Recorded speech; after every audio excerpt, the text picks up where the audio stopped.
In today's video, we're going to be discussing the role of the hips in your downswing to really help you contact the ball better and pass more energy club to ball. Make sure you check out this video.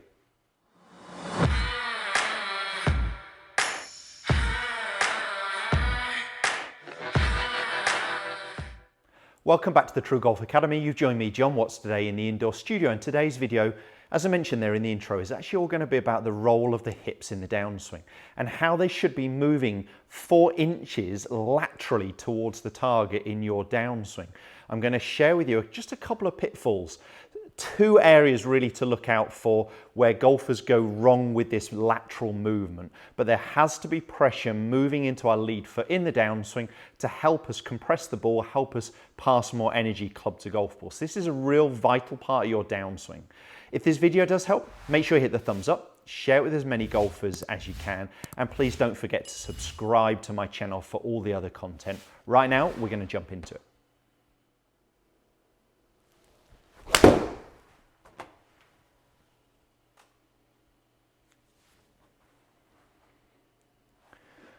So we're discussing here the role of the hips, the pelvis, and how it should be moving laterally towards the target, an area that golfers are aware of, some are worried about because they heard us sliding really too much on their downswing. And the reality is our pelvis should, and the majority of tour players, go 4 inches forwards from their address position on the downswing. So their pelvis at impact is slightly more ahead towards the target than where it started. So if you just use your belt buckle or belly button there as a pretty good indication of sort of center of pelvis there, we're talking about that moving towards the target slightly on the downswing by the time we get into impact. Now, the couple of things we've just got to watch out for there is I want the pelvis to move forwards. I want the pressure to it be into that lead side. I wouldn't want to start to see the lead knee going outside the outside edge of your trail foot. But what you can do to help there is flare that foot out by a good 35 degrees at setup, and that makes it easier for me to shift my pressure laterally there without feeling like I'm actually having to roll to the ins or the outside edge of the foot and lose some stability. So flare that foot out really helps. The pelvis moving forwards is great. As I said, I would like to see the knee in line with the foot there. I really wouldn't want to see it beyond, past the outside edge of my lead foot there, because that really feels like it puts a lot of pressure to the outside edge of my ankle, and I really feel like I'm going to struggle creating, again, some stability into impact from there. But there is a movement laterally towards the target.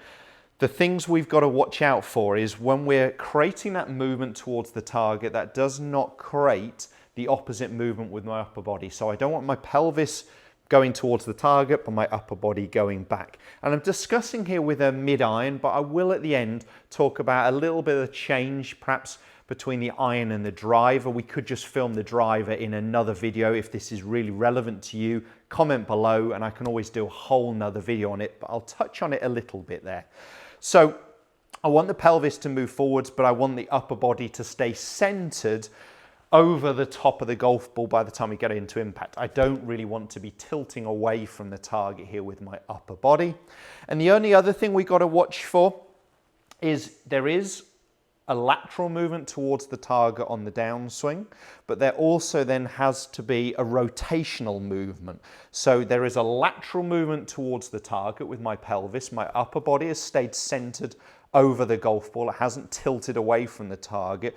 And as I add in rotation, you can start to see my lead leg straightening, extending into impact. So we actually want our pelvis to move that way, but also then starting to rise and rotate. So there is a lateral movement at the start of the downswing, and from halfway down into impact, my pelvis is starting to rotate and start to rise, okay? So I've discussed it in a number of my videos that our lowest point of our handle should be at this last parallel position, pre-impact here. Our handle is actually rising into impact, and it's a big power source where we create some power laterally, some vertical forces, so pushing down, pushing back off, and some rotational forces. So this is starting to hit all of those. What does that really mean for you? Power, speed, quality of contact, all those things that you really want. In terms of an exercise, what I would do, now I've got here a great little tool that someone made for me, but just to hold the tour stick because I'm on an artificial surface. If you're off grass, it's easy because you can just shove the tour stick into the ground. I've just used here a slightly shorter tour stick. So when you're doing this, I would try and make sure it's not too much above hip. If it starts sticking up here, it can get a bit caught into your rib cage. And all I'm gonna do is place that about the middle of my shoe. And you can see that's running up my lead leg, leaving a little bit of a gap here from my hip, my lead hip to the cane.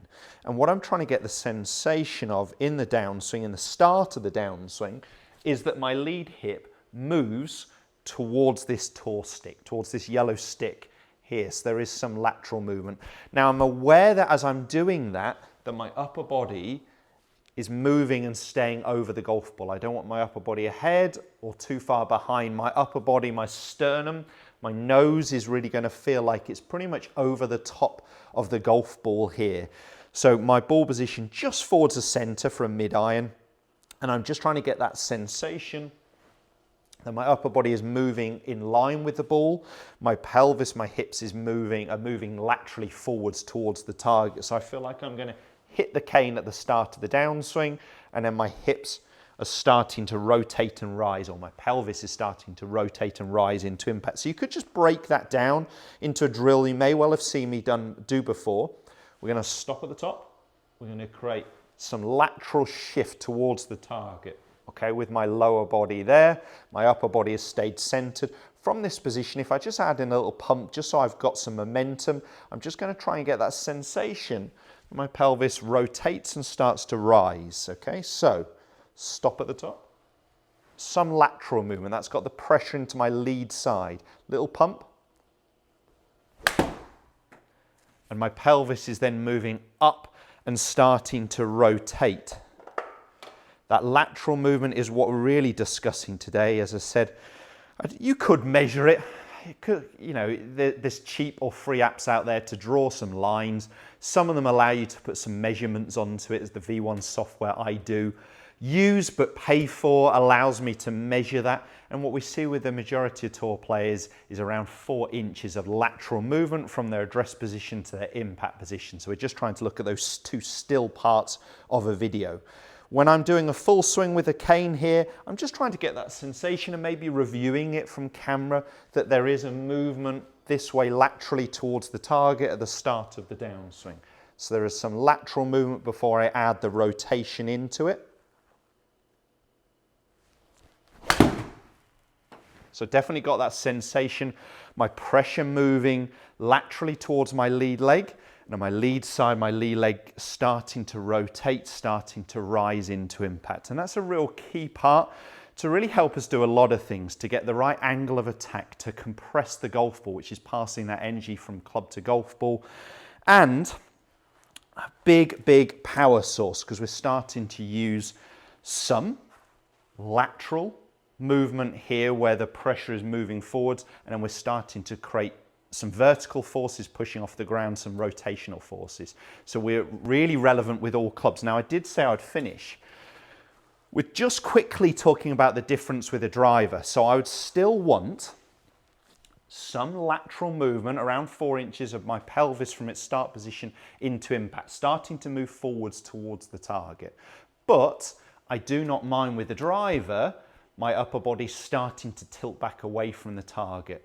So the ball being more forwards normally means my upper body is going to be a little bit behind the golf ball, whereas I said with an iron I was trying to get my sternum and my nose over the top of the golf ball. Because the ball's more forwards, we're more likely to end up slightly behind it. I do not mind the upper body actually tilting back a little bit, depending on what shot I'm trying to hit and what angle of attack I'm trying to hit. So if I wanted to hit it higher, hit more up on it, hit more of a draw shape, I'd expect my upper body to tilt back. What you may see with a number of tour players is they look a little bit more over the top of it still with a driver.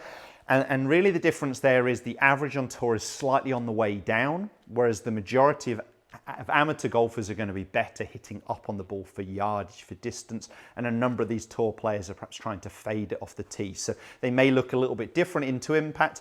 The Pelvis movement is the same, but how the upper body reacts may be a little bit different. So the upper body slightly behind would be acceptable.